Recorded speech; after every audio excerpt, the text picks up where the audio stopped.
ተከተለኝ ዱባይ ልውሰድ ወገን።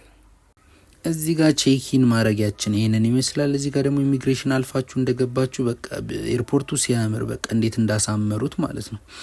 ከዛ እንግዲህ ይሄ ወደ ፕሌን ውስጥ የምንገባበት ይሄ ምንድነው ተነል ነው የሚባለው፣ እንደዛ ነው። ይኸውላችሁ እንግዲህ ሰልፍ እንደዚህ እየተንፏቀቅን ነው መንገባው እና በቃ እዚህ ጋር ግን ይሄ እዚህ ጋር ያሉ ማሽኖች በጣም ነው የሚያስገርሙኝ። ይሁት በእናት እና በጣም የገባን በስተመጨረሻም 58 ኤ ላይ ነበር የተቀመጥነው፣ ጥግ ላይ ማለት ነው፣ መስኮት ላይ። ይኸውልህ ወደ ውጪ የምናየው ቪው ይሄንን ይመስላል። እንግዲህ የአስቱካን ዘፈን ከፍተን በስማን ፍላይቱ ራሱ ጥር እንዴት እንዳለልኝ ማለት ነው። ከዛ ተነሳ ፕሌናችን አዲስ አበባ ይሄንን ተመስላለች ከአየር ላይ። ይሄ ከአዲስ አበባ እንደወጣን ነው። ይሄን ቦታ በጣም ነው የወደድኩት።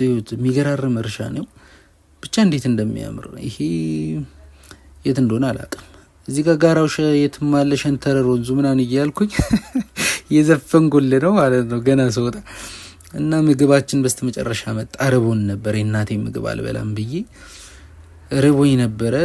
አጠዳደፍኳት እዚህ ጋር ነው ማለት። ከዛ ቡናችንም ይመጣል። ቡናችንንም እንደዚህ አድርገን ጠጣን። ከዛ ሽንት ቤት ሽንታችንን ሸንተን እንደዚህ ፎቶ ተነስተን ይሄ የኦማን የአየር ክልል ውስጥ ከገባን በኋላ ነው ግን እንዴት እንደምታምር ኦማን። እዚህ ጋር ደግሞ ዩናይትድ አረብ ኤምሬት ገብተናል። ዱባይ ዌልካም ቱ ዱባይ ይልሃል እዚህ ጋር የምታየው ጽሁፍ። ኤርፖርቱ በጣም ትልቅ ነው። በጣም ከዓለማችን ሁለተኛ ነው በትልቀት የዱባይ ኤርፖርት። እዚህ ጋር እንደምታዩት ፕሌናችን አረፈ። እዚህ ጋር ከፕሌን ለመውጣት ወረፋ ይዘን ነው። ከዛ ስንወጣ ላጥላጥ ብዬ የጠላት ሀገር ፕሌና ላይ የለም ቆይ ላስገባላቸው ለሀገሬ ልጆች ብለን እዚህ ጋር ደግሞ ወደ ኢሚግሬሽን ለመሄድ ወደ ኤርፖርት ውስጥ ማለት ነው በባቡር ነው የምትሄደው በጣም ትልቅ ስለሆነ።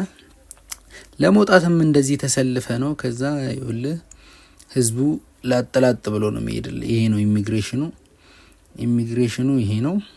እዚህ ጋር ደግሞ ሻንጣችንን እየጠበቅን ያለ ነው። እዚህ ጋር ተሰብስበን ሻንጣችን በስተመጨረሻ